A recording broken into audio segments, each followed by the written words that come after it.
city of Philly, where the birds take flight. Eagle swag on the rise each and every night. Tone and Markus got the scoop ready to ignite. From the lanes of South Street to the Broad Street lights. Dashing like a running back, hitting every play. Blind guys in the zone, never led astray. Talking touchdowns, talking game day. Huddle around the mic, hear what they gotta say. I like an eagle soaring in the sky. Tone and Markus always standing by. Bringing their heat, call it do or die. Philly squad, hear the battle cry. Fly like an eagle soaring in the sky. Tone and Markus always standing by. Bringing their heat, call it do or die. Philly squad, hear the battle cry.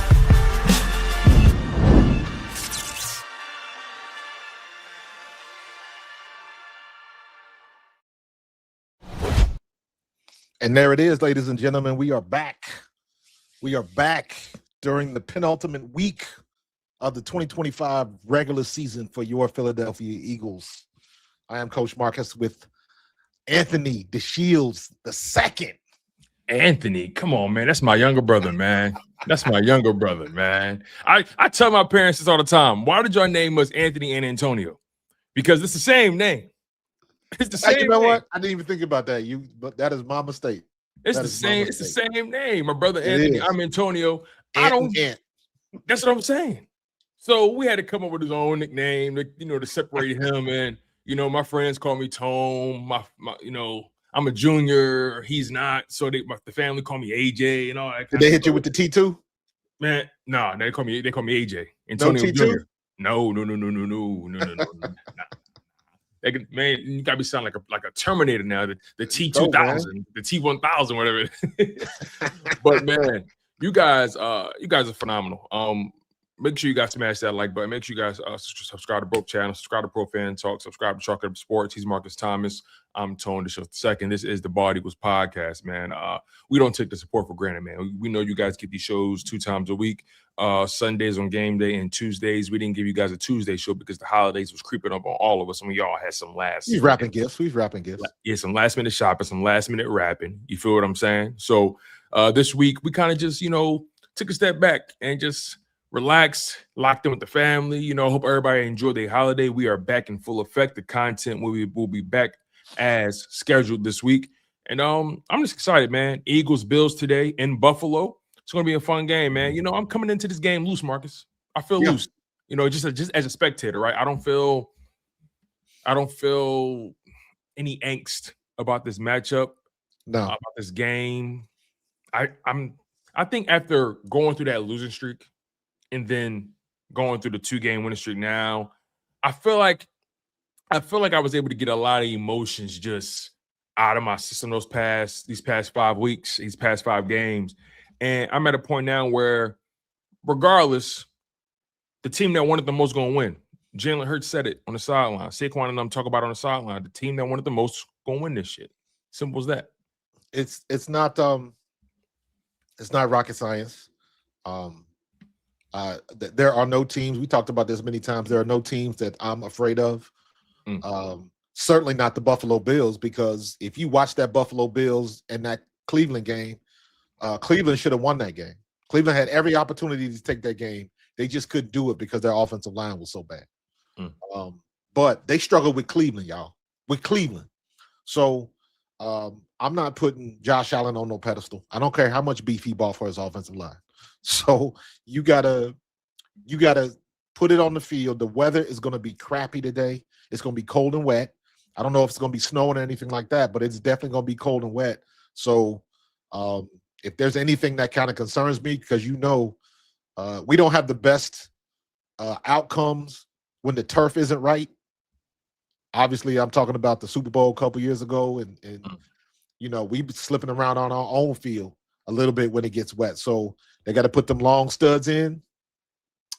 Make sure you got your footing because it's going to be wet and it's going to be cold. So, yeah, they like to say that teams are used to that. Buffalo don't want to play in that mess. That's why Minnesota's got a dome. The Jets don't want to play in it. The Giants don't want to play in it. We don't want to play in it. Detroit got a dome. Detroit, yeah, they don't. anybody that is quote unquote a cold weather team does not want to play in the cold weather. You know what I mean? So yeah, that might be you're right. I think that is like an overrated like narrative that because we're a cold weather city, the players automatically just love and know how to play in it. And it's like, you know, I guess when you, if the best we could probably say is the organization, the equipment staff, they are probably so used to dealing with so many different weather conditions that they make sure they're over prepared than maybe your average team. They know how to manage it better. Yeah, that's probably the furthest you can really take it. But I don't think any player wants to play in the blizzard, right? You know, every player, they want to say they did it at least once, right? You know, last year in that divisional round, Eagles Rams, a lot of those guys said, "Yo, I never played in the slow before." A lot of them guys said that. You know, so you know, you could say you did it. All right, I think guys much rather play on, you know, a nice, you know, a nice night. You know what I mean? When you still got the remnants of summer, you know, those nights are hanging around the 70-degree, you know, mark, depending where you are. I think players prefer that kind of weather. Like the fall season is like perfect football weather. So. Man, the perfect temperature for football is a clear night, 60 degrees. That is the perfect temperature for football. You're absolutely right. You're absolutely right. But I mean, what's the difference between somebody from Minnesota and somebody from LA and they both standing outside in 0-degree weather? Nothing. Because it's still 0 degrees. And that dude that's from Detroit, his hands are going to freeze up and get numb just like the other guy. For sure. And it's going to be hard to hold balls, and it's going to be hard to catch, and it's going to be hard to. That's the biggest thing. When it's cold like that, staying warm on the bench. That is the most difficult thing. Yeah, that is the challenge. And look, I'm one of those people where I prefer watching football outside. You know, as unfortunate and as annoying as it probably can be, right? The factor of the inclement weather, it does make it more exciting. I've been as a spectator. I remember vividly. I went to the game. Carson Wentz came back from injury. It was the matchup where he went against Andrew Luck and the Colts. I was at that game. My seats were at the pylon, and that was probably the closest I've ever sat in a football game. But nonetheless, pouring down rain, and we're all wearing ponchos. It's so wet outside. Nobody's sitting down because nobody wants to sit in those seats if they're wet. And it was just electric. It was electric. You know, I went to a soccer game. I went to a Philadelphia Union game. It's pouring down rain, and we all got ponchos. They playing in that weather. They slipping and sliding. It goes to penalty kicks, I think. It was just exciting. They playing the drums. You know how soccer games go. Like, it just felt – it's something about that outside aura when the weather's involved and you got to overcome. You got to dig deep. You know what I mean? So I hear a lot of people talk about, hey, don't be surprised if Philly gets a dome maybe in the next 5-10 years or whatever. I don't want that. I don't want a dome in Philly. I don't want it either, but I understand the business of it. And Jeffrey Lurie's looking at the business of it. Because the minute you get a dome, now you're talking about World Cup. Now you're talking about other things that you can do. You got a whole new revenue stream. Yeah, you're not beholden to the weather anymore. In the winter. Yeah. So I think it's probably going to happen. So ain't really much you can do about it. You know, that's his toys. Yeah, hey, listen, he can do what he wants to do with it. So. He paying the bills, right? Speaking of the Bills, good matchup today, man. This is going to be interesting. This is both two teams, Eagles and Bills, who are like most teams in the league right now, like most of the playoff teams, that are flawed, and they still have something that you have to monitor and keep track of, right? The Josh Allen element is he's a spectacular talent. Let's just call it what it is. No reason to even sugarcoat it. He's a great talent. But it ends there with me. You know, I'm not going to wax poetic about him. He's a great talent. He knows how to play the position. He's a former MVP. And, you know, he's had his great games this season. He's had his down games this year, a la that Browns game. Yeah. But for them, it's really been about their running game. It's really been about James Cook. James Cook has been running really well for them this year. And I remember when he was holding out for his money. That's Dalvin Cook's brother. I remember when James Cook was holding out for his money, and they was playing funny money with him, and they finally paid him, and he's lived up to the contract thus far, leading the league in rushing over 1,500 rushing yards. He's tied 5th in the league for the rushing touchdowns with 12, averaging over 5 yards a carry. That's second in the league. Has 287 carries on the season. That's tied for second. So he's been their bell cow. He's been a guy that's been very, very opportunistic, very dominant. And he's going to be somebody that I'm going to key in on in this game if I'm the Philadelphia Eagles. Yeah, because do not be surprised if they implement a run scheme like Chicago did, because you got that same style of back that can cut it back and can take off on you and can hit those cutback lanes at full speed. So we have to be very disciplined, and we have to be we can't over pursue today because that'll cost us. So you got to get your hands on him, get him on the ground, and get to the next play. He's gonna bust off a couple because that's what great players do. But we have to keep him contained. We've got plenty of experience doing that. This is going to be another. Well, I don't think Nakobe Dean's not playing today, is he? Oh, that's a good question. I'm not entirely sure. I wouldn't be surprised. I don't think he's playing today. So, and let me be honest with you, keep him on ice to the playoffs because that's when it matters. I wouldn't be surprised if they do okay with that. I think Jalen Carter is playing today, but I'm not sure. But in any case, whoever's on the field, keep them bottled up. Dean and Johnson are out. Kyle says that.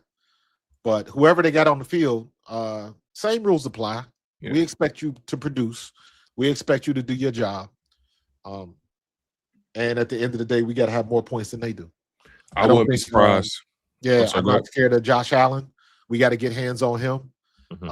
He's known for he gonna take off one too many times, and BG gonna catch him, or Bond gonna catch him, or somebody, Reed Blankenship gonna come from the blind side and catch him. He gonna get got one good time and put that ball on the ground. So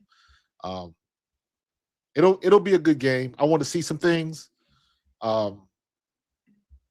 Mostly I'm looking at that offensive line again.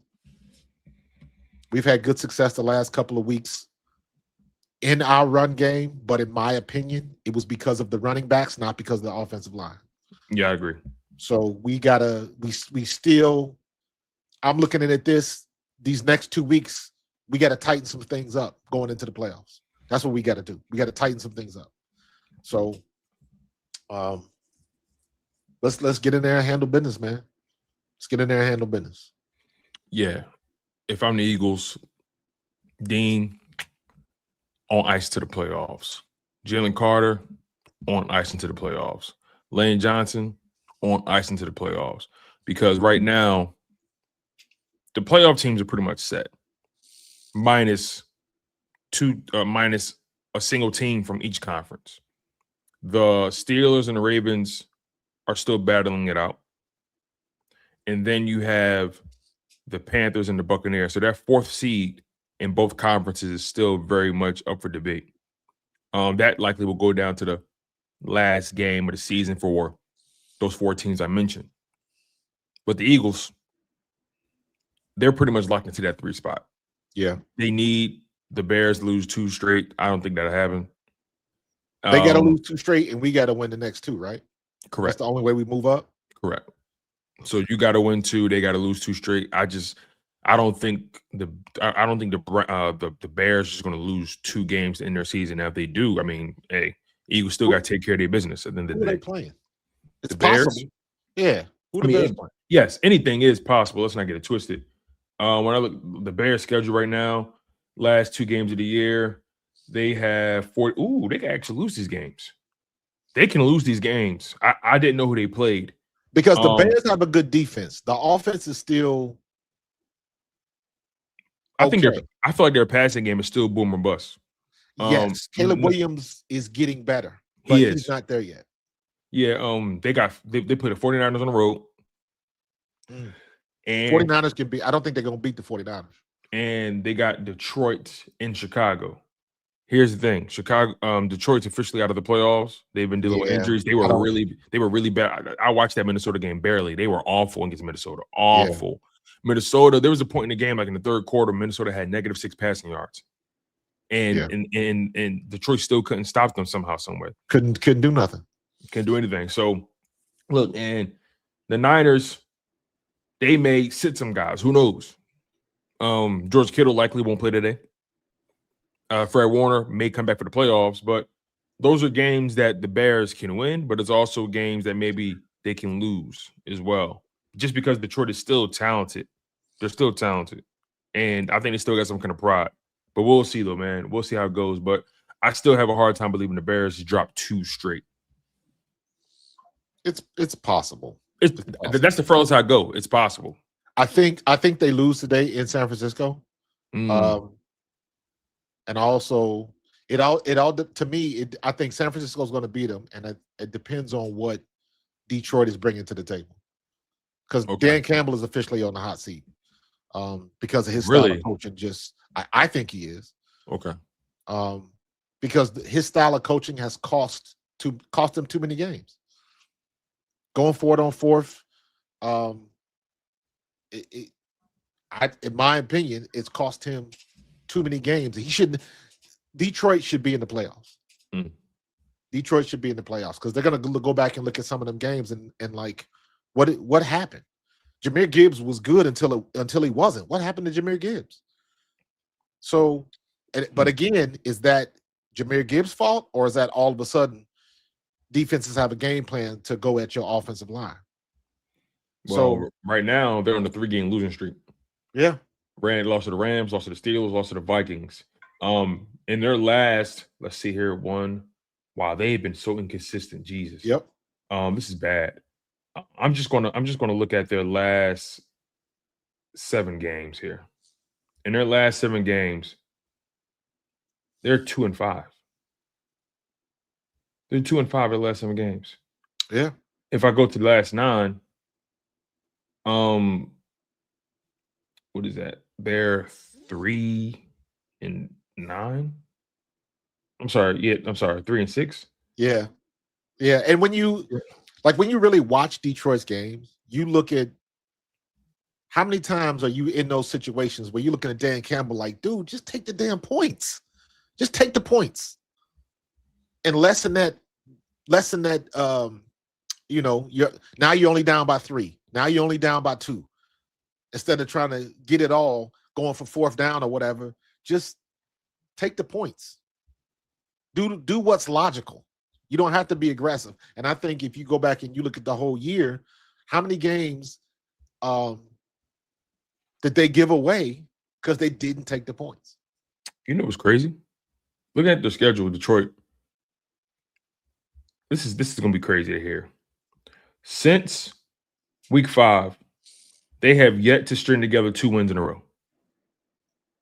They went on a 4-game winning streak from week 2 to week 5, and then from week 6 and on, it's loss, win, loss, win, loss, win, loss, win, loss, loss, loss. They've been a bad football team this year. Yeah. And what were the scores?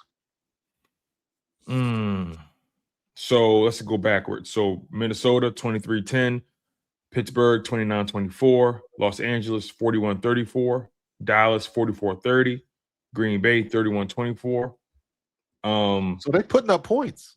They're putting up their fair share of points. Clearly, defense has been an issue for them. The games they've won, they put up 44, 34, and 44 in the past several weeks.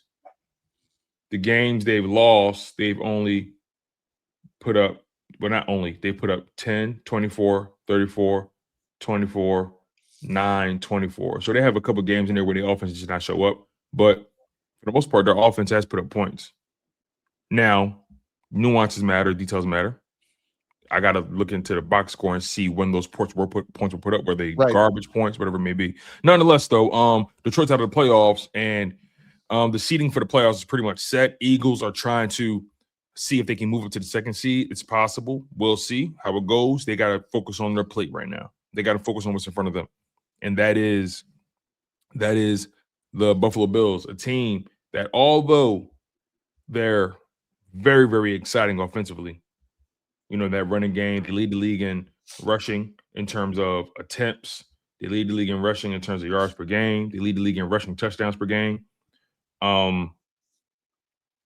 Their run defense leaves a lot to be desired. Yes. And this has to be a game where the Eagles' run offense gets going. This offensive line they have to get going. Jalen Hurts is on that sideline. It was a clip floating around, and he even adjusted in his press conference. And listen, it's a lot of emotions right now because we know what guys are capable of. Yes. And we trying to get guys going. Him and Saquon on the sideline talking to these guys like, listen, yo, reset. Let's go.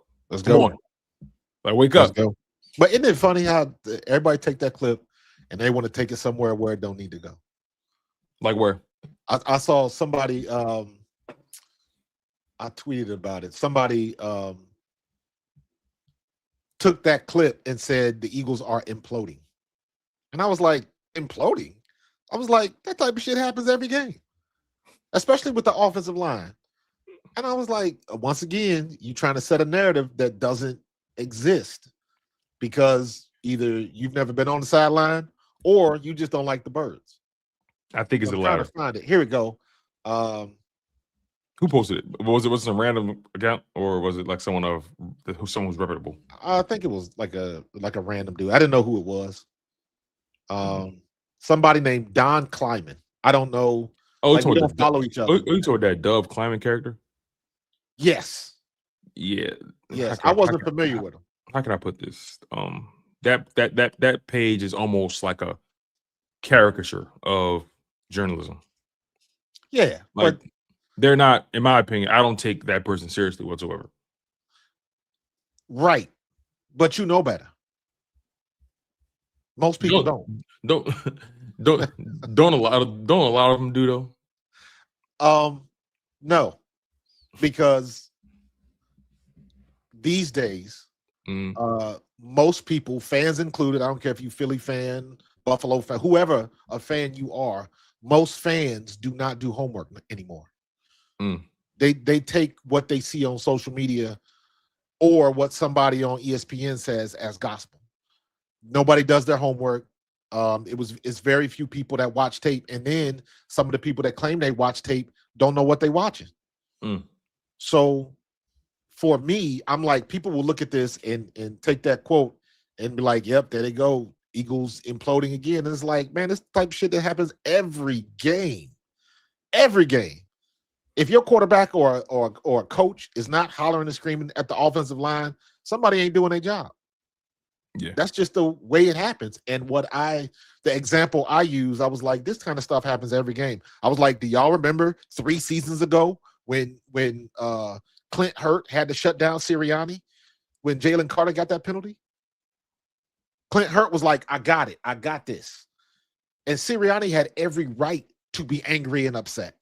But Clint Hurt in that situation with his guy, and credit to Nick Sirianni for understanding, even being emotional in that moment, understanding what was going on. And what did he do? He kind of got it off his chest and he immediately walked away. So Clint Hurt was dealing with the situation. Same thing right here. He's in the middle of I'm sitting here watching the clip. Jalen is mid-conversation. And here comes Saquon. Now, Saquon, whatever Saquon had to say is no less valid. But when you engage with somebody, the worst thing you can do is interrupt somebody that's like engaged in a very emotional conversation. I didn't even see it as that. You know, it's like not saying maybe he interrupted. Maybe it's one of those situations where like, hey, he's talking to the O-line. Hey, I want to know what they're talking about. I want to make sure. You could tell when Saquon came over there, like he wanted to say something and he got it off. And then you could tell Jalen looked back at him, was like, I got this. I got it.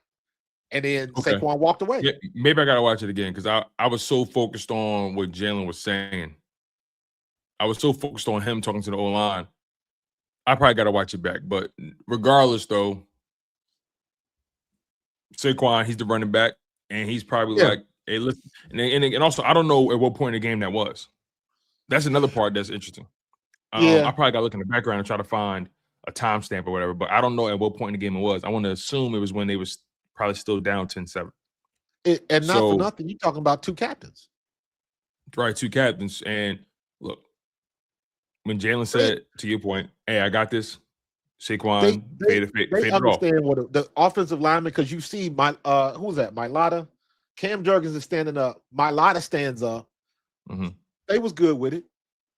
And like, again, if you've never been on the sideline during the game or you never played, the things that happen, the interactions that happen, people get pissed off, all of that type of stuff. It's all one big melting pot of emotions and things that happen on the sideline. Doesn't mean that these guys are not facing in the same direction. All I see is guys holding other guys accountable. I don't see I didn't have a problem with the interaction, right? Regardless of what one person's into. I didn't have a problem with the interaction. I saw guys in the foxhole trying to figure out how to get out of it, man. Exactly. You know, I'm not even. It's just certain thing. I'm at a point right there. Yeah, I'm at a point in the season where like I can't allow the theatrics and allow the narratives to alter how I feel right now. We're about to go to war. The playoffs are about to start. You know, it's been a lot of battles throughout the season. Now the war begins. Now who will be left standing? You know, now when you get into the playoffs, what you have is what you have. And you gotta take care of business no matter what it looks like. And that's why I trust Jay Hurts in the playoffs, because he gonna do whatever is necessary to win that game. Yeah. Whatever. Even if it means him throwing for 100 yards and rushing for 80 and 2 touchdowns. Like he's just a guy that's going to make the right football play and not be a liability. So this is going to be an interesting game, because this game with the Bills, it can potentially, and I want to get your thoughts on this. You know, they've beaten the Raiders, they've beaten the Commanders. People don't want to put too much respect on those wins. Every person I've seen, fair, but every person I've seen who actually played the game said, "Hey, you got to get those wins, though. Yes, you got to. Not only do you got to get those wins, you got to do what you did to them, the way you did it. Two things can be true. It does something. It does something to a team, especially if you feel like you're struggling. It can reignite that confidence. It can reignite that momentum. So I want to get your thoughts on this notion. After everything I said, some people believe if the Eagles win this game, they should be considered the team to beat in the conference. Some people feel like, listen, at this point, it doesn't even matter. It's going to be like just get in the playoffs, and you're never going to play them until you maybe meet them in the Super Bowl. Correct, and I'm of that ilk. It doesn't matter. Once again, we talking about style points. We want to dominate and we want to beat. So everybody on ESPN and Fox will say that Eagles are the team to beat. The fandom wants that. I don't care, because it doesn't matter. We got today, we got next week. This is the penultimate game, and we're still in the situation where anything can happen. We are still every week, we are still one play away from glory or ruin. Every team is in that same boat. Look at all of the injuries yesterday. You know, I was watching that game yesterday. What was the first game yesterday? Was it Green Bay Ravens? Before the Ravens game. What was the game in the afternoon? Well, I was looking at it and I was like, somebody was down. I think, was it Chicago or somebody? Let me double check. It was Houston. Houston and Chargers. Houston and the Chargers. I'm watching the game. Somebody for Houston is down on the turf. Everybody got their helmets off on one knee. I go get something to eat. I come back and somebody else is down and everybody's got their helmets off on one. And I was like, what is going on? But that goes back to what I always say. You got to stay healthy. You got to stay healthy. You got to stay healthy. And every team is one play away from glory or ruin. Because if the wrong person gets hurt, we're in a world of hurt. So that brings in the question of, do you play them? Do you sit them? All of that type of stuff. But obviously we're going to play them. I don't know how long they're going to play them. But when you're on the field, do your job. Go full speed. Do what you're supposed to do. As far as people wanting the style points and wanting to say we are the dominant team, we are the team to beat, in my opinion, we are the team to beat regardless. To me, it matters more how we win or lose, more so than if we win or lose, because the if doesn't matter, because we are in the playoffs, period. We can't drop lower than the third seed, right? Right. So whatever happens doesn't matter. How we win is what everybody's looking at. Everybody wants to see us either win by domination or gut it up, make a gritty win. We went back and forth. Josh Allen ran the ball. Jalen Hurts ran the ball. We threw the ball a little bit better. Defense had a turn. They want to see a gutsy win. It's more of how we did it. Whether we win or lose, if it's a good game and it goes back and forth and the team with the ball last ends up winning, that's going to have a different outcome than if we blow them out or we get blown out. Mm-hmm. So for me, it's not a if, it's how. And I want to see how we're playing. And again, for me, I am looking at that offensive line specifically and exclusively because we got 2 weeks to tighten it up.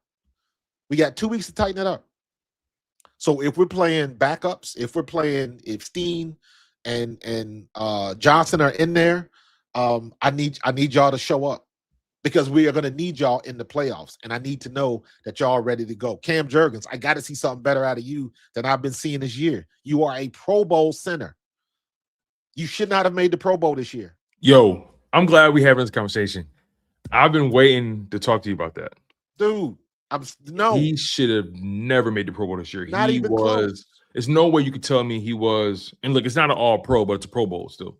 You can't tell me he was a top 5 center this year. Let's stay there. Let's just stay there. Let's say top 5. You can't say that. No, not the way he's been playing. But you know what that tells me though? That tells me whoever voted for this, they're placing the blame on Tyler Steen rather than Cam Jurgens. It's easy to blame. No, hear me out. Hear me out. You and I both know Cam Jurgens has not been a Pro Bowler this year. Fact? We agree there. Yes. So that begs the question because they've had interior issues all year long. Correct. All year. Everybody in their mama should be able to see it. So if they gave him the Pro Bowl nod, and I'm not even saying Tyler Steen should be a Pro Bowler. I'm not even saying Landon Dickerson should be a Pro Bowler. But if they gave him, Cam Jurgens, the Pro Bowl nod, they're saying he's not the problem. The Eagles have been having problems on the interior all year long. That begs the question. If they don't think he's the problem based off of the Pro Bowl metric, who else is there? I think Dickerson's been better than Steen. I agree. But I think you're taking it too deep. The Pro Bowl is and always has been a popularity contest since the 2000s. There's nothing popular about Jurgens. There's nothing remotely popular about Cam Jurgens. Yeah, but he's the name though, because he was the thing that's popular about Jurgens is he's the guy that replaced Jason Kelce. He was a Pro Bowler last year. I give him that. Exactly. And again, what did I just tell you? Most fans don't do homework. They remember a name, they remember a thing, and then they go, well, they remember Saquon. They remember bits and pieces, and they go off those bits and pieces rather than do homework. That's why you got people that are perennial Pro Bowls or perennial All-Stars, and then you get a big name player that didn't have a good year that still makes the Pro Bowl. They making the Pro Bowl off their name. I think for whatever reason, Cam Jurgens kind of stepped into that category off of the aura of Jason Kelce because he came in after Jason Kelce, and everybody thought it was going to be a big dip in production, and it wasn't. Which is why he made the Pro Bowl. And he validated it with a Pro Bowl last year and a Super Bowl win. Correct. And as dominant as that offensive line was last year with the Saquon element, 2,000 yards. So that offensive line has catapulted them. Okay, I see what you're saying. And don't forget about that game. Don't forget about that game last year when Dickerson was hurt, started at center, got hurt again. Cam Jurgens was out because his back was jacked up, came in the game and played well. Everybody remembers that gritty performance. That was the thing that people talked about. Because I remember they talked about that. That was a nationally broadcast game. So things like that have a way of pumping people up above the average. So every team's got them. Every team's got those names that kind of hover above everybody else. And I think, especially when you're talking about offensive linemen, because most people can't name a lot of offensive linemen outside of their team. So you get a specific amount of names that kind of just bubble up. And again, it's a popularity contest. I'm just trying to figure out what percentage of fan votes matter, which percentage, what percentage of the votes are coaches and players. I'm trying to figure out just how this grading system I do ratioed. not pay attention to the Pro Bowl at all. Neither do I. All Pro is what you want to worry about. All Pro has more weight because that's voted on by the players. That's voted on by guys watching tape. So it matters more because you're voted by your peers. So All Pro is the one that matters. Pro Bowl, but that's just something that we've been saying. You've been saying he's a Pro Bowler since you was a kid. So it's Pro Bowl is the Kleenex of the NFL now. I will say this though. Congratulations, Cam. You made. I ain't mad at him. Make your money. Get your bonus. I make your money, get your bonus. But I've always had a problem with people failing up or failing forward. It just as a, I think you and I, we got a problem with people failing forward. Some people are afforded that. Some people are not. But the reality is Cam Jurgens has not been a Pro Bowler this year. Nonetheless, he is a Pro Bowler. So whenever his name come up, and guess what? You know what this does for me? If I'm in an argument about offensive line play, which is rare, but if I am, and somebody try to say this, that, and the third about that son, hey, listen, my guy, back-to-back Pro Bowlers, Super Bowl champion. That's the best it does. That's the best it does for me. I can use it. I can use it in an argument, maybe. It's a little bit ammunition. And yes, Tiffany, Jordan Davis was snubbed. Everybody there's an all snub list. They gave it to Jalen Carter. Yeah. That leads to your point earlier. Name, recognition. Yep. And Jalen Carter, I'm not saying he's been terrible this year, but he's been unhealthy. He's been hurt. Yeah. So but the name is out there. The name is out there now. Jalen Carter is one of the best young defensive linemen in Philadelphia since insert name here. Everybody knows that. Mm-hmm. So yeah, you're right. You're right, man. Now watch next year, Quinyon and Coop. One of them two is going to make the Pro Bowl. They're going to be perennial Pro Bowlers. Coop, they made the Pro Bowl this year. They made it this year. A perennial Pro Bowl. Well, Quinyon and Coop are Pro Bowls this year. They made it. But now that they've made it. Oh, you're saying the equity now. More so Coop than Quinyon, because Quinyon is quiet. Quinyon is one of those dudes where he don't get a lot of picks. One of these years he's gonna have about 5 interceptions or 6 interceptions, and everybody's gonna go nuts. But Quinyon just plays.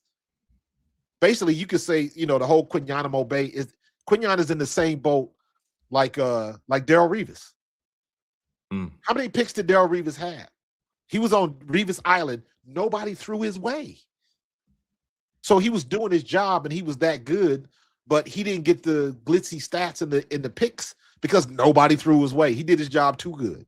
That's what Quinyon is. Ain't nobody throwing his way. Yeah, that's a good point. The one getting all the action. Yeah, because Cooper's taking up more real estate. He's in the middle of the field. He's floating around, making tackles. Yeah, so Cooper's game is more flashy, just because of the traffic he's getting on his block. You get what I'm saying? Exactly. And Quinyon, you're right.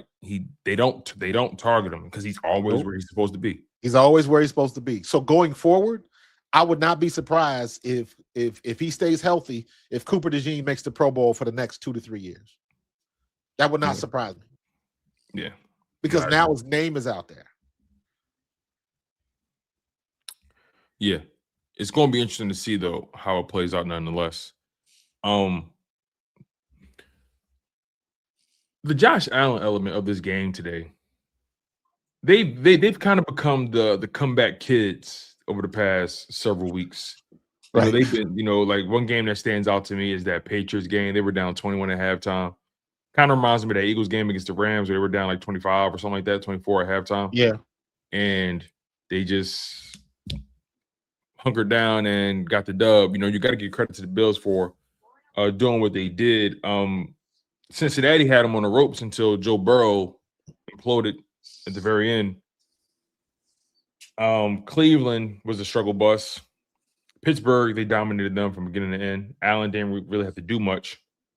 But, when they went up against a legit defense in Houston, they lost 23-19. Yeah. Now, New England's defense is good. Don't get it twisted, but that's a rivalry game nonetheless. There's something always wonky about those things. The Bills are beatable by any Very stretch, much so. by every stretch of the imagination. And Very the much Eagles have beaten them before. Granted, 2 years ago, 2023, probably one of the most exciting regular season games since Jalen Hurts has been a quarterback in Philadelphia. It's up there. It's like that Buffalo Bills win in that torrential downpour and that hurricane, Kelly Green jerseys. Yeah. That may be a top 5 that might be a top 5 Jalen Hurts game or a top 5 regular season Jalen Hurts game, however you want to, break it down or delineate it. Like that game goes down. That's a notch on Jalen Hurts' belt. That's a game people will always remember when he retires. That's a game people always go back to. So that was a game where Josh Allen was playing very well. Eagles defense was not playing well for the most part. The Eagles were down double digits going into halftime, I think. Somehow, some way, they managed to come back and do what they did. Took them to overtime. Jalen Hurts' defense got to stop. And Jalen Hurts drove down the field and took over. This is going to be a very interesting game. You said it's going to be wet, cold, and wet, right? Rainy or something like that? Yeah, I'm just checking the weather again in Buffalo. It is it's going to be 27. It's dropping down to 27 tonight. Now it says it's warm now. I'm like, is this correct? Because it says the high is like 55, but the low is 27. Okay, I'm trying to figure out like what is going to be a game time. Yeah, that's a good question. I just think this is a game where Eagles win this game. This can do a lot for, I guess, your confidence going forward. And Josh Allen is a legit quarterback. You give him you give him a rough day, which I think they're very capable of doing. You give him a rough day. I think there's no quarterback that you're not prepared for because Josh Allen does it all. Keep him in the pocket. Pass the ball. If he doesn't run out of the pocket on you, you're good. I think he's his most dangerous when he got that pocket. Absolutely. He's in the same boat like Jalen. That's one of my not criticisms of Josh Allen, but criticism in general when it's coming from the media. Mm-hmm. When Josh Allen runs the ball, he's gritty, he's gutsy, does what he needs to win. When Jalen Hurts runs the ball, he runs the ball too much. He's got to be able to throw the ball across the field and go through his progression. Mm-hmm. They're both doing the same thing, figuring out a way to win, but the optics are Josh Allen gets praised for it. Jalen Hurts catches criticism for it. Yeah, they're both doing the same thing, and the result is the same. They found a way to win. Yep, Josh Allen is allowed to have a game where he throws for 123 yards. Correct. Rushes for like 60 yards. Rushes for 2 touchdowns or 3 touchdowns, whatever it may be. He's allowed to have those games. No one's going to talk about his passing ability because and you'll never hear anybody call him a game manager. Right, never. Right, and you know what they say, or know how they look at it. They say, "Well, he just did what was necessary to win." Or did what he had to do to win. Look, the bottom line is, or I guess this is the question I really want to ask you. What kind of performance are you anticipating from Jalen Hurts today? Now, obviously, that's a question that's dependent on a lot of factors, but what kind of game are you looking for? What kind of game are you hoping for? From him specifically, Jalen Hurts. It'll be very interesting to see if he can throw the ball deep. Mm-hmm. Because the wind is supposed to be an issue. It's going to be hard to hold on to the ball. So I think our offensive line really is going to come into play because this is going to be one for the trenches because we might not be able to throw the ball effectively. We might be dinking and dunking all the way down the field. So and Buffalo has a good pass defense, by the way. Yes, but I'm looking for A.J. Brown. This might be an A.J. Brown game. Quick slants, let A.J. Brown break tackles. Because it all depends on how gripping the ball, how much effectiveness we can do with that. So if we can throw the ball downfield, obviously we're going to take our 2 to 3 maybe deep shots. And then you got everything underneath and in the middle. I think Jalen Hurts has shown that he can throw the ball across the middle. Continue to do it. I can hope upon hope that they have schemed some runs to the outside, because I think running inside is going to be hard to do today. So you're really going to have to get outside and race people to the corner and get your footing, because if you're going on the inside and you're trying to juke and spin and stuff like that, again, it depends on the footing. You're not going to know until we see the game start. But the first time I see somebody slip, I'm going to be like, all right, you're going to have to go in one direction and then get what you can get going north and south, or trying to race somebody around the corner, because you're not going to be able to cut and plant because the turf might not let you do that. There's still a lot of X factors based on the weather and based on how they handle the field. I'm going to guess that the field is covered right now because it's raining. Mm-hmm. So it'll still be, for the most part, usually they're dry. But it doesn't take, when game time hits, is it raining? Is it raining hard? Is the wind? They're supposed to be having 15 to 20 mile an hour gusts. Does that take kicking out of the game? Lord knows Jake Elliott been having issues with that anyways. So there's a lot of factors to it. I want Jalen Hurts to do the same thing he did last week. Take the open man, run when you got to run, because I think he's going to have to run a lot today. Yeah. So do what you've been doing. Yeah. Yeah. My dad just texted me. My dad is a really big weather nut. Like he watches the Weather Channel just for fun. He's crazy like that. Tell him to check out Ryan Hall. Some of his favorite movies. I don't know why he's calling me while I'm but nonetheless, he knows I'm live right now. Anyway, go ahead, take it. The weather in Buffalo is going to be 38 degrees according to him. 30 degrees. So he's at game time. At game time. So that's something to monitor. To your point, that's definitely something to monitor. And also Buffalo, they're a really good team at home as well. They're a really good team. I think they've only lost like once at home in like the past, I don't know, 2 years. Yeah, that stuff don't bother me. Yeah, and it doesn't bother me either. It's a stat nonetheless. They don't lose at home. Josh Allen's never beat Jalen Hurts and Nick Sirianni. That's a good point. Which one carries the more weight? Neither of them. Because when we get on the field today at 4:30, all of that stuff is out the door, and it still comes down to who executes better today in the elements in Buffalo on this given day. Yep. Yeah. No, you're right. You're right, man.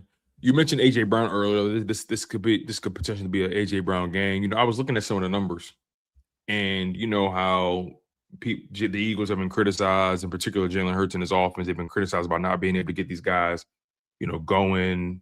Their stats have been down, and so on and so forth. And all things considered, even when things haven't necessarily gone their way, you still got a 1,000-yard running back in Saquon Barkley. You're going to have 1,000-yard. You're going to have 2,000-yard receivers in AJ Brown and Devontae Smith before the season's over. Right. And for a receiver, in your mind, your season was a success if you cracked 1,000 yards. If you cracked 1,000 yards, your season was a success. With this offensive line, agreed.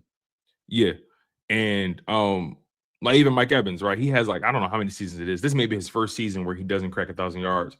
He's had 1,000 yards, Mike Evans, damn near every year in a row or something like that. It's something crazy. Let me double check this. So yeah, Mike Evans for his entire career, he's had 1,000 yards every single year, and he's had a pretty good clean bill of health for the most part in his career. This has been the most injured he's been. Right. He's only played in 6 games, and he's going to end the season. Today he played in 6 games, has 303 receiving yards, 2 receiving touchdowns. His worst season by far. Mainly because of injury, not because of lack of trying or lack of talent. So when I look at it from that perspective, AJ, Devontae, Saquon, even through the struggles, they're still able to grind. They're still going to be able to grind out 1,000-yard seasons. Saquon, over 1,000 rushing yards right now, 7 rush TDs. And let's see here. You could throw in 2 receiving you can also throw in another 273 receiving yards for Saquon and 2 receiving TDs, right? So that's over 1,200 yards of offense, and that's 9 touchdowns for Saquon. Not bad coming off of a 2,000-yard season when you won a Super Bowl. Not the worst. Exactly. And then AJ Brown, 73 catches, 114 targets, 14 games played. I think AJ missed a game somewhere in there. 935 yards, 7 receiving touchdowns. Not bad at all. He's going to pass 1,000 yards, and he may get 2 touchdowns today. You never know. Devontae Smith, 104 targets, 72 receptions, 4 receiving touchdowns. His touchdowns are down, but he's going to get his yards. He's going to get his yards. Right. You know, Dallas Goedert, he's been the red zone threat for the Eagles. He tied the team high for touchdowns in the season. He has 10. For tight ends, yeah. Yeah, for tight ends, yeah. 583 receiving yards as well. He's been the guy that's been scoring a lot for you. You know what I mean? So look, guys are having decent seasons, and you just got to find the angle. Guys are having decent seasons, but we know they could have had a better season if things were just a little better. So it just puts in perspective. Like on a rough day, these guys are still 1,000-yard guys. We're still in there. On a rough day, on a rough season, Saquon Barkley still a 1,200-yard back, right? AJ Brown still a 1,000-yard receiver in the off year. So Devontae Smith, same thing in the off year. You know, 2 games left. These guys can really pass some stats these next 2 weeks. Now, if they're locking to the second seed, they're not. Then honestly, now that I think about it, they may have to pass that today. Because they may not play that last game. I don't think it's gonna. It's possible. I don't think it's. I think you got today. That's it. I don't think the starters are playing next week. Regardless, yeah, you may because right. You got all of that animosity with what happened last week, going into Washington. So they're gonna be looking to get a lick back, which means that you might have some people act stupid, and you don't want to take that chance of one of your players getting hurt on some stupid stuff from Washington. Yeah. So AJ needs 65 yards and Devontae needs 69. They can get that. They can definitely get that today. Here's what bothers me though. Whenever Jalen Hurts throws for 25 or more attempts, we have problems. And I don't want that's that. That, in my opinion, that's a weird stat, because there's also a stat out there that when Jalen Hurts has thrown the ball 30 times, at least 30 times, he has a winning record. Yeah. So like it's like we can nitpick those 25 times a game under they win when he's I gotta find it. I was looking at it when Jalen Hurts throws the ball 30 times or more, they have a legit winning record. Well, we'll see. If I'm going against or if I'm going to anybody today, the way the elements are supposed to be, I'm looking to go to AJ Brown all damn day. I'm looking to quick 1, 2, 3 throws, quick slants, quick outs, things like that. Slants are easy to run in bad weather as opposed to outs, because outs you're trying to make those hard 90-degree cuts. All right, look at this real quick. I got it right here. I found it. Shout out to StatMuse. Jalen Hurts has a record of 22-14 when throwing 30 passes or more. 22-14. If you look at those other quarterbacks, like let's see here, like a Lamar Jackson, or the reality is, if you're throwing the ball that much, you're losing, right? Or you're playing catch up. That's the part that people don't want to talk about. Jalen Hurts has won a lot in his career, a lot. So he hasn't had to throw the ball a lot. In particular, in the 30 range, 40 range, he has. Right. You know, if you look at all these guys' records, it's similar to that, 22-14, or 25-10, or whatever it is. Like all those guys, the Mahomes, the Josh Allens, the Lamar Jacksons, the Joe Burrows. If you look up their stats when they got to throw the ball 30 times or more, it's on par with 22-14. It's not too far off from that. Yeah. I just want them to, like I said, do the same thing you've been doing. Protect the ball, hit the open man. If the weather permits and, you can grip the ball and do what if the weather's not permitting you from throwing the ball deep, throw the ball deep. But take your shots. And I say that knowing that that's what we've done. We take 1 or 2 deep shots a game. Do what we've been doing. Be smart about it. I still think we're the better team. I agree. You wanna hear something interesting?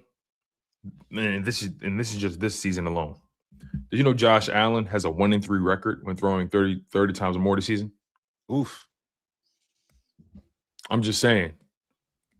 The numbers are out there. You just got to know where to look. And people nitpick the ones that support their argument.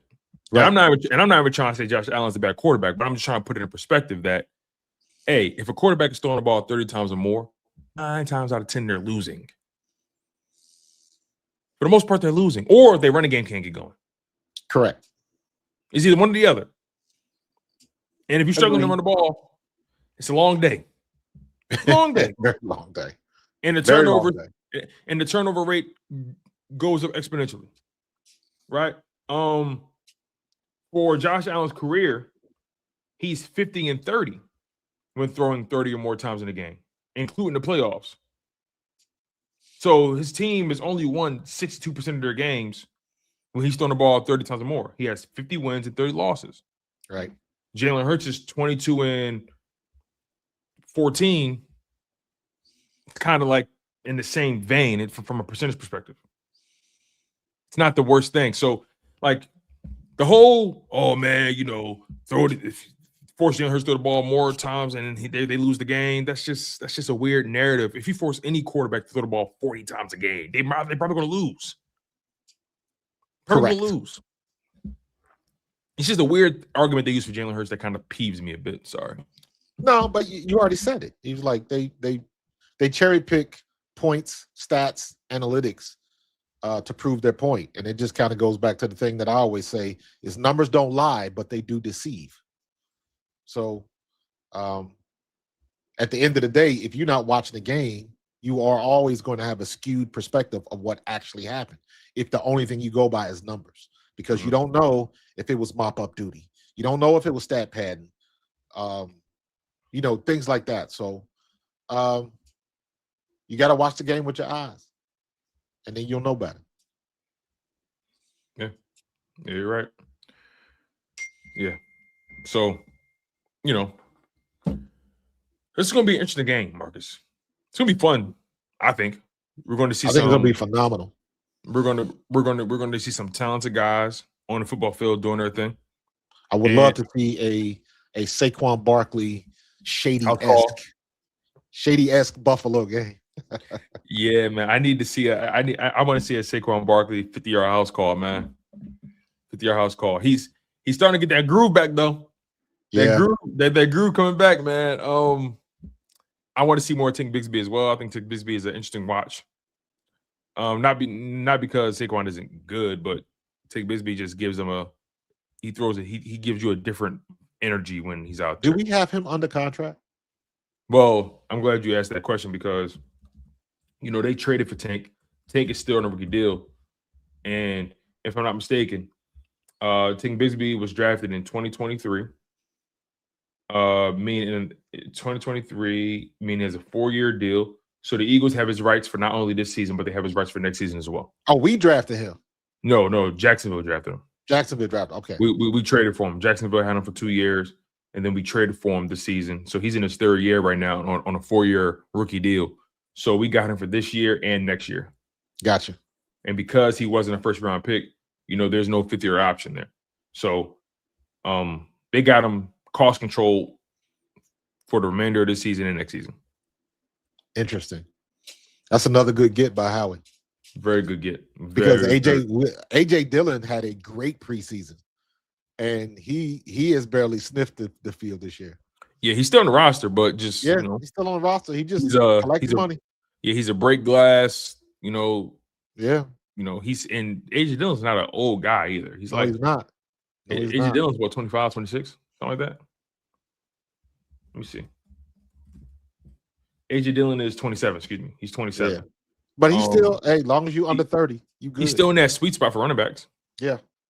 So he's still getting his money, and guess what? Less miles on his body. Next year, he may get an opportunity to be a number 2 running back somewhere.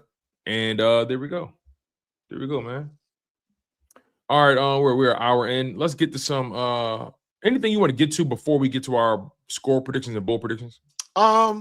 Not really, man. I'm very excited for this week and next week because I'm ready to make my list of all of the passing yards that have a Jet 2 holiday in Cancun. That's your favorite thing, I can't wait to make that list. Yeah, just to get to next week and to see what we have. And to be able to watch the final game of the preseason, man, just like, dude, I remember when we talked about you made the change to change the name of the show back in preseason. We weren't even in camp yet, were we? Nah, but we were talking about actually putting a title on this thing. We did, but I guess my thing is just like we are about to go into the last week of the season already, and it seems like it's like, dude, it don't seem like it's been that long, man. Yeah, this thing has been really. It's been moving, and now we are at that point again where, like, okay, you can push all of the BS to the side. We got 4 weeks and a legitimate shot to win the Super Bowl again. That's where we wanted to be, and now we find ourselves in that situation. What are we gonna do with it? You're right. You're right about that. Oh, you know what? Let's get these super chats real quick. We got 3 of us. 2 of them by way of our guy, 24 Birds. He's 24 Birds as always, man. Always showing love. Appreciate him, man. Much respect. We got Trenton right here. He says, first Eagles game I went to was Eagles-Bills in 2019. That game was freezing rain as well. Miles had a 58-yard TD as a rookie to break it open. Yeah. Yeah, man. Shout out to Trenton Wright, man. We appreciate you. Man, the only thing worse than being cold is being wet and cold. What? Man, that's how I'm glad I'm in Texas. Man, coldest game I ever played in was in '87. We were in the Ohio State Championship game. Princeton High School out of Cincinnati played Youngstown Boardman. We had lost the game, and we got kicked out. We got kicked out of the top 25 in the country by USA Today. Made it to the title game. We won 14-7. It was 17 degrees with a wind chill factor of like -7 or something like that. We played at the old Ohio State Stadium, and the turf was ice. The turf was literally ice. It was crazy. God, that's it. Coldest game I ever played in, man. And I will never forget that. It took me, my parents thought there was something wrong with me. Because it took me so long to come out of the locker room. After that game, and then you celebrating on the field and the trophy and all of that, and we are out there freezing. And when it dies down. And by the time I got in the locker room, it took me about 20 minutes just to sit there before I could muster up enough strength. So I was like one of the last people to get on the bus. My dad was like, we thought something was wrong with you. I was like, I'm out of it. I ended up getting sick in school that week and missed all of the scouts that came in that wanted to talk to me. I caught mono that week in school after the championship game. And back then the rules said you couldn't, scouts couldn't talk to you until your season was over with. So George Perlis from Michigan State, that's the school I wanted to go to. I wanted to go Michigan State or Arizona State. And I missed all of those scouts because I got sick in school and I was out for the rest of the week. And then you became the all-time leading rusher for Eastern Kentucky University. Funny how things happen, ain't it? Funny how things happen, man. Kokorski has a super chat for us. He says, I know we got 2 games left in the regular season, but how y'all think the Eagles going to be in the draft? You think it's offense or defense they go? I think it's offense, and we got to get a tight end. Just because you paid for it, Kyle, I'm going to indulge your question because we don't entertain draft talk in season. That's just not even what we do. But Kyle, of course, you paid for this, and you're my man, and you show me love. So, like Marcus, I agree. I think the Eagles are going to go offense this year. In particular, I think they're going to go offensive line heavy. Offensive line heavy, yeah. But we got to get a tight end that can block, man. And I don't be surprised if they leave this draft with 2 tight ends and a lot of offensive linemen. Don't be surprised because they have no tight end under contract going into next. None. I was hoping we would get Fannin last year, but that Fannin is a beast right now. I liked Fanning coming out. A lot of people say, he's too small. He can't block. I'm like, listen, man, he can. Watch the game with your eyes. There go people looking at them stats again. He's a weapon, man. He can play. He can really play, man. But yeah, man. If I'm the Eagles, I go offensive line heavy. Draft a couple tight ends. Maybe you draft one, you sign one undrafted. Who knows? But you got to get 2 tight ends from that draft class somehow, some way, to develop. And to give yourself enough bullets in the gun, and you got to go offensive line. You got to draft Lane's replacement. I think this is Lane's last season. I do not see him coming back after the injuries he's dealt with this year. So you got to go. You got to go tackle. Got to go right tackle. I think you need to go. I think your entire right side needs a jolt. Yes, because Tyler Steen, after the season is over, I think he's going to have to prove it all over again. So. Yeah, don't be surprised if we draft like four offensive linemen. You got to get somebody for Lane Johnson. Lane Johnson, I think, is probably going to retire.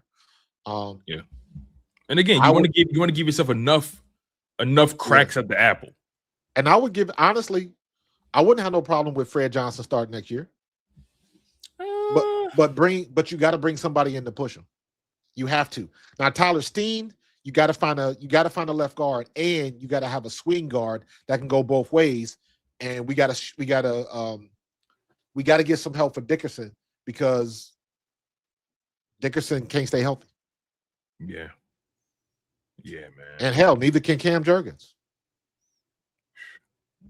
So they definitely have questions that they have to answer as far as depth on offensive line because it really affected us this year. It affected our running game. And they got picks. They got plenty of picks. Yeah. And the Eagles draft well at offensive line no matter where they find them. Yep. And also they're still developing the guy Cameron Miles Hinton, and is it Cameron Williams? Hinton, Williams, and I like Hinton because we talked about this early in camp. Hinton is legacy. His dad was a good player in the league for a long time as an offensive lineman. So he knows how to play the position. He just got to get snaps. Right. They got the kid, Drew Kendall. They like him a lot. Drew Kendall. Drew Kendall's the guy that kept on the roster. The kid we got from L.A. Oh, yeah. Lampkin. Yeah. Willie Lampkin or something like that. Yeah. The small Willie Lampkin at guard. They still got, like I said, Cameron Williams, Miles Hinton. Willie Lampkin. They got this other kid named Luke Felix Fualalu. So they have some guys that they're developing. They're going to draft more guys. Also, I think Brown Green brought up a good point too. They may look at cornerback as well, or safety. DB. Yeah. I think this year they're definitely going to focus on offensive line, tight end, and DB. Yeah, I can see that. Maybe they'll bring in maybe they'll sign another linebacker for depth. It'll be interesting to see what they do with Nakobe. Yo, pull up this comment right here about Brian88. It's the most recent one.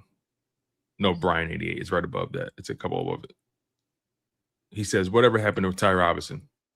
I'm gonna let you answer that, Marcus. Shout out to Brian88, by the way. I'm gonna let you answer that. Nothing happened to Ty Robinson. If anything, Moro Ojomo and Byron Young happened to Ty Robinson. Jordan Davis happened to Ty Robinson. What happened to Ty Robinson is the same thing that happened to Jahad Campbell. And Jahad Campbell was our #1 pick. But when Nakobe Dean, shout out to the Eagles coaches, because when Nakobe Dean, coming off an injury, was playing the way he played, they looked at it and said that we cannot take him off the field. Even though we got a top pick that was playing well as a rookie. He was playing quite well. So I think that's what happened to Ty Robinson. You got people in front of him that are playing better. And he'll get his opportunity. You got to remember, we are the city of Brandon Graham. Yeah. Brandon Graham didn't turn into Brandon Graham until year 6. Yeah.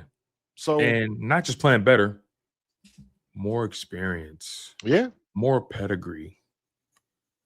Just guys. It's a good problem that he's in. Good problem to have. He's in a very good situation. You know, Ty Robinson might end up nothing like Byron happened. Young. Byron Young, we like, why hasn't he been playing?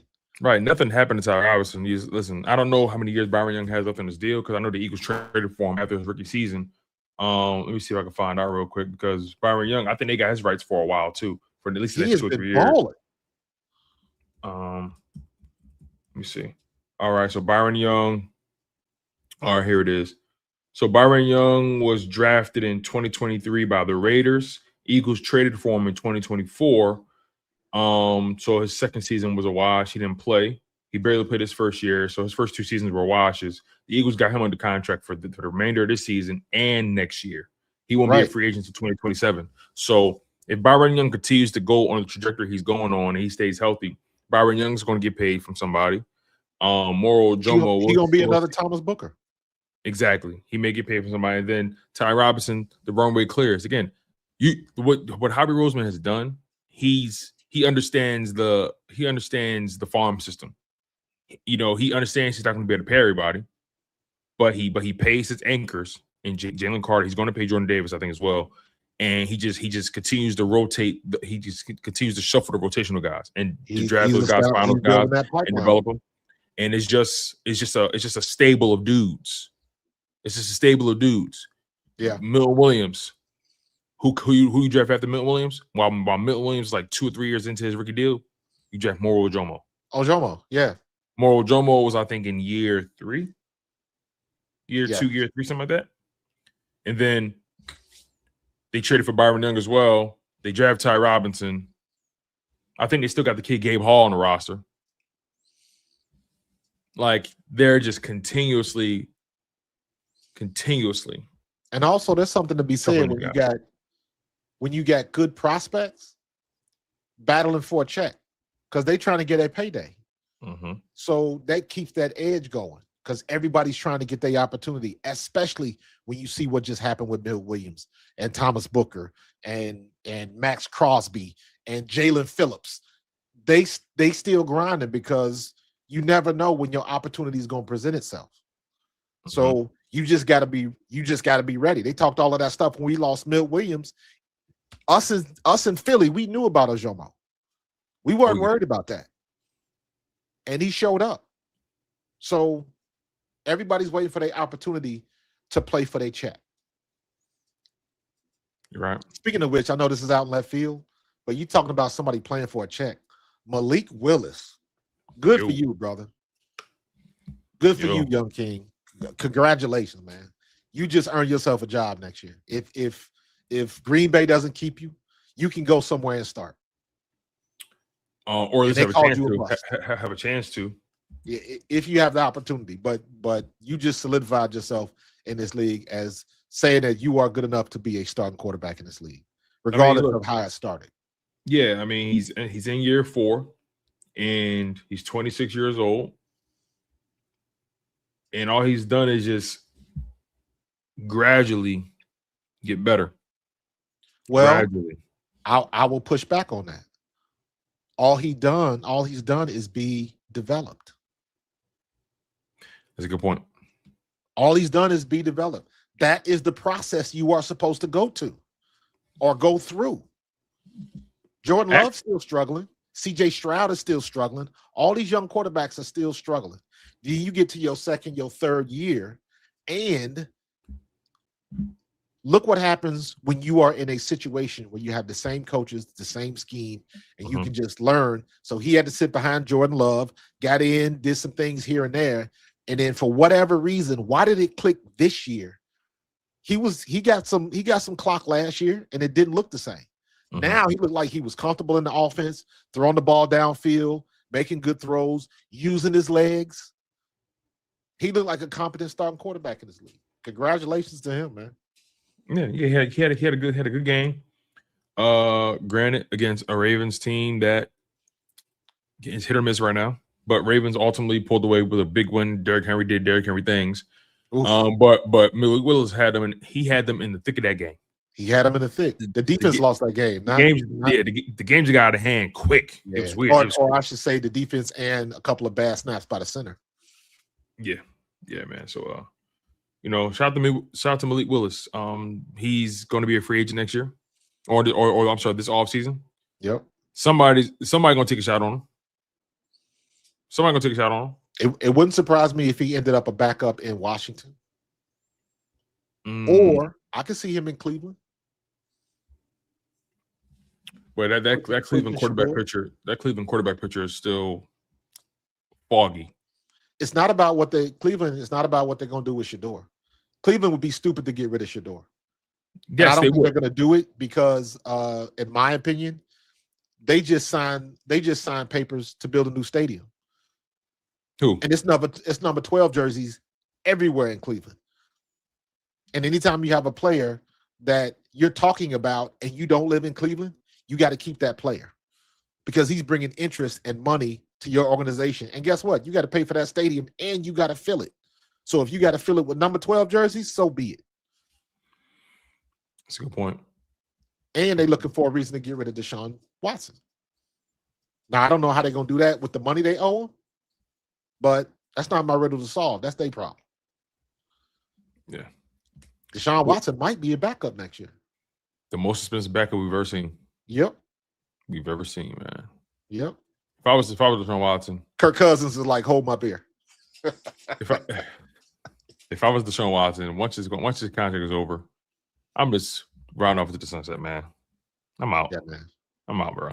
Buy you a farm out in Italy, make you some wine, and just chill out, bro. Bro, who cares? We'll see you at the international games. Oh man! All right, let's get to these bold predictions and our score predictions. So, do you have any bold predictions for the Eagles' offense and defense today? A bold prediction. By the way, my bold prediction came true from last week with Saquon. I said Saquon is going to have a big day. Yes, you did, and it happened. So yes, you did. I don't know. I think today's going to be a AJ Brown type of day. Not a lot of long passes. Short to mid range, get the ball in his hands quick, and let him make plays. Because the one thing about the cold is the defense don't want to tackle either.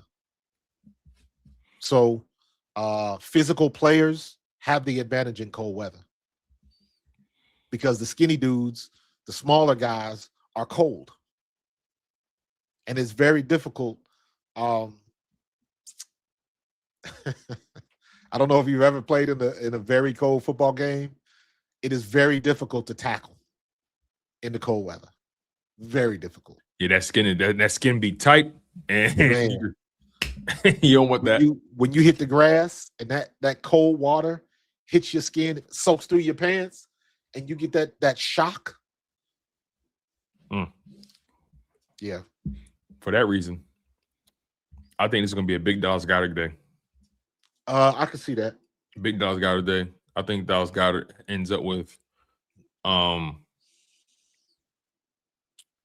think Dallas Goedert ends up with 2 touchdowns today. 2 touchdowns. I can see that happening if they use them like they used them last week. Find a different way to do it. Mm-hmm. Yeah, for sure. But my bold prediction, I'm going to say Saquon gets a rushing and a receiving touchdown. Nice. A rushing and a receiving touchdown. Saquon gets 2 touchdowns today, 1 on the ground, 1 in the air. That's my bold prediction for the offense. My bold prediction for the defense. Well, what's your bold prediction for the defense?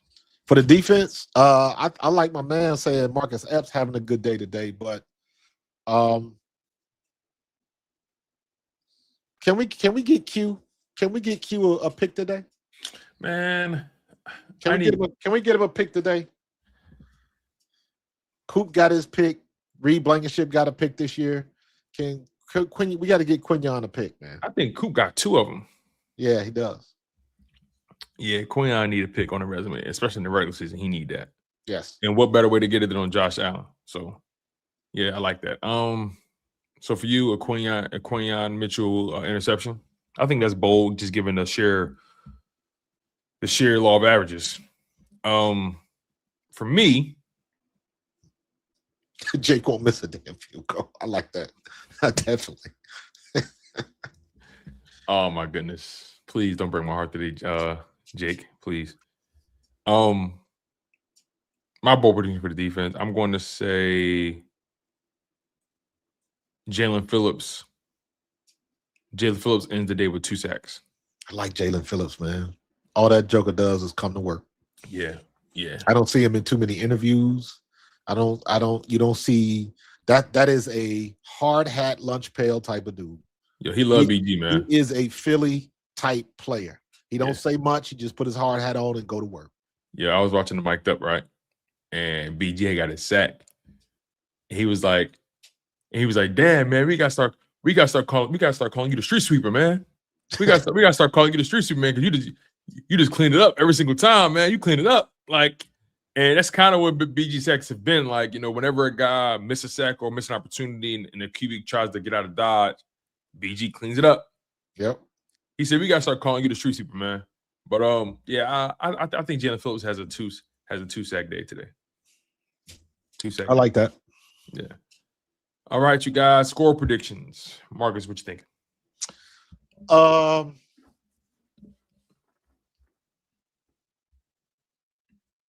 gonna say 27-17. Wow. I'm gonna say 27-17.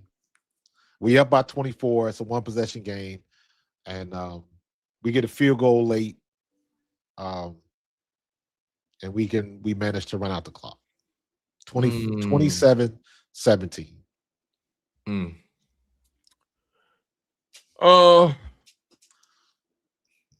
I'm going to say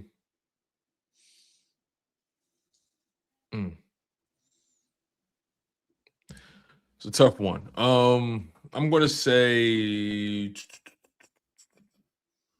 24-30 birds.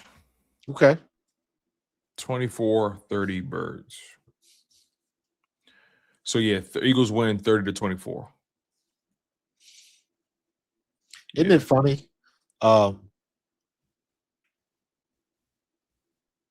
Josh Allen is still riding off that MVP, and rightfully so. But right now, as they sit right now, he's got a little less than 300 more yards passing than Jalen Hurts. He's only got one more touchdown. And he's got 10 interceptions. Jalen Hurts has only got 6. And that's after Jalen Hurts had a 4-turnover game. It's ridiculous. But, okay. I mean, it is what it is, man. It is what it is, bro. It is what it is. All right, so I said 30. I said 30-24. You said 27-17. 27-17. I just have a hard time believing they hold them to less than 20 points. So, yeah, 30-24 birds for me, 24-17 for you. And that's pretty much our predictions, y'all. That's the game. So we'll see how it goes. Hopefully the bold predictions come true. Jalen Phillips, 2 sacks. Saquon Barkley, 2 touchdowns, 1 in the air, 1 receiving. I'm rolling with that. I like it. For sure. All right. That's our show, y'all. Any final words, Marcus, before we go? Nah, just take care of business, fellas. Take care of business. We know the weather. They got to play in it too. But that's not a problem for us. Handle business. Defense, do what you've been doing. Defense still wins championships. Jalen Hurts, protect the football, hit the open man. Take your deep shots when you get them. You've been dropping dimes all year. Ain't no reason why they should be any different. Sounds good to me, man. Sounds good to me. Tiffany, I will be streaming the game, yes. Yep, you know he is. Make sure you guys smash that like button. Make sure you guys are subscribed to the channel. Please subscribe to Pro Fan Talk. He does amazing work covering your Philadelphia Eagles. Also, make sure you guys go subscribe to Pro Fan Hoops as well. You know, that covering basketball, the college women's basketball team. Olivia Miles, Adi Crooks. It's the girl up. from Iowa State is doing work. It's heating up, y'all. So lock in with my man. Subscribe to Pro Fan Talk. Subscribe to Pro Fan Hoops. Also, make sure you guys are subscribed to Chalk It Up Sports. We took the week off for the holiday season, you guys. My bad. You know, I know some of you guys were fiending, but it is what it is, man. It's the holidays. Hey, had to take time for me. But it is what it is, man. Make sure y'all smash that like button. Make sure you guys are subscribed to both channels. Again, Pro Fan Talk and Chalk It Up Sports. We're back on the ball now. We're back and we're back on the saddle. The content is going to be flowing this week. And playoffs are approaching. Eagles Bills today, 4:25 Eastern, 3:25 Central. And it's straight like that. Yes, sir. He's Markus Thomas. I'm Tony DeShields II. This is the Bald Eagles Podcast. Flag was fly, y'all. Yes, sir. Big guy SpongeBob. Pants okay. Go Birds.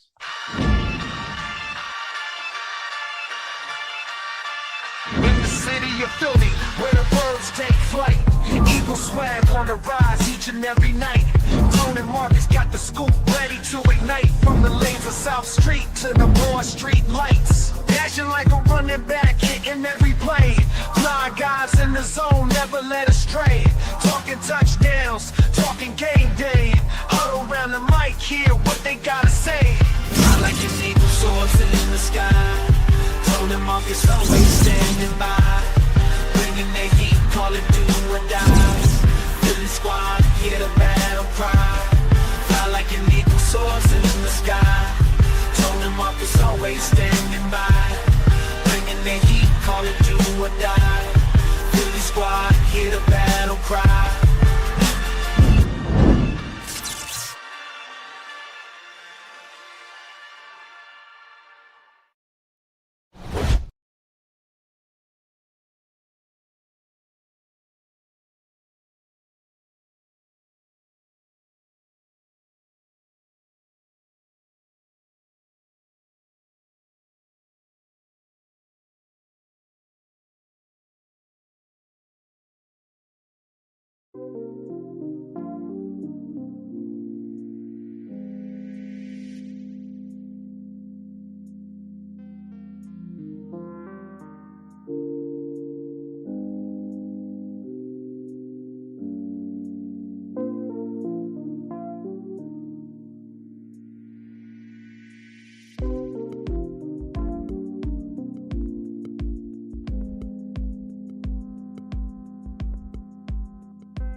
man.